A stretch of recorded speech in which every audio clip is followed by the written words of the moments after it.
Sorry everyone, I had to rant a little bit about the Zelda timeline. It has haunted me since 2017. But Breath of the Wild's timeline placement is very important for this theory. It has to exist somewhere at the end of the child timeline for it to make any kind of sense. But it's not like Breath of the Wild is scattered with loads of Twilight Princess references, now is it? Oh wait, it is. Whether skyward bound, adrift in time, or steeped in the glowing embers of twilight. Zelda literally says glowing embers of twilight. That's a pretty big red flag if ever I've seen one. Not to mention the millions of Twilight Princess references we've seen just floating about all over Hyrule. Breath of the Wild timeline placement confirmed, people. It's in the child timeline. Take it away, Hetsu!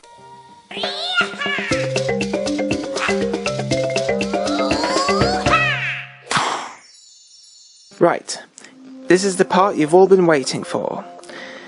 Bringing all the pieces together from what we've discussed in this video so far, this is my final theory on how the Zonai, the Twilight, and all this rolls together into Breath of the Wild 2.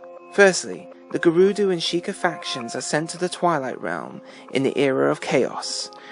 They crossbreed with each other, causing them to evolve into the Twilight. Then, the events of Twilight Princess happen. Ganondorf survives. Now, I believe at this point Midna is feeling very guilty about the whole Twilight invasion thing, and thought to herself, I could make a creepy green hand seal and keep Ganondorf near death so he can't ever reincarnate, and then Hyrule will be safe. What could go wrong? Well, Midna, a big huge malicey mess is what could happen. Then Midna leaves a portion of her people in Hyrule, and they build cities, the Zonai ruins, and shroud them in darkness to keep themselves safe from the sun. Midna leaves, and over time these Twilight left in Hyrule call themselves the Zonai, and their sole purpose is to guard corpse Ganondorf to stop him from ever reincarnating ever again. But over time, Ganondorf influences the Zonai through the Gerudo bloodlines. Remember, the Twilight are partially related to the Gerudo as well, so it is possible that he could be influencing them. And let's face it, it's not like Ganondorf has never influenced the Twilight before.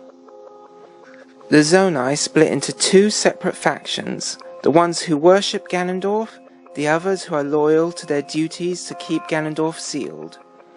They destroy each other in a war. We have evidence of this with the barbarian armor. You find this armor in the 3 Zonai labyrinths. The description says, armor once favored by the ancient warlike tribe from the Faron region. This is clearly the Ganon worshipping Zonai, as it says warlike tribe from Faron. As we know, the Zonai are from Faron. And let's face it, the helmet is very Beast Ganon-y, with the horns and the red hair. It does look a whole lot like Beast Ganon. Also, as it says warlike tribe, it does emphasize that they've been in a lot of wars. Perhaps some civil wars? With no one to re-strengthen the seal on Ganondorf, his green hand seal starts to weaken, and over time he starts releasing his malice into the world. This is what causes the Great Calamities. What malice is has been the topic of many online videos, and if you think about it, it's all in the name. Malice. Ganondorf has been imprisoned for an extremely long amount of time, and I don't think he's too happy about it. So naturally his hatred, his rage, his malice has taken on a physical form, an energy, if you will. This leads us to the Breath of the Wild 2 trailer. Exactly what is going on is very hard to say, but it's very clear whatever seal is on him is actually weakening as malice is pouring out of him. And it's losing all sorts of sense of control. Maybe Zelda and Link are there to try and figure out how to re-strengthen that seal. If the Zonai / Twilight do make an appearance in Breath of the Wild 2, I do hope they bring back Midna. She was one of my most favourite characters in the entire Zelda franchise, and by far my most favourite one of Link's sidekicks. She had the best character development. She had the best personality of anyone. Much better than, hey, Navi's. So let's hope we unshatter that mirror and bring back the best sidekick Link has ever had. Because in Breath of the Wild, he was actually missing a good sidekick. Right, everyone, that's my theory on who I believe the Zonai are and where they came from. It is just my theory and it is not set in stone, but if you agree or disagree, I'd love to hear about it in the comments below. Also, leave a like, subscribe, and I'll try to get back to all of you.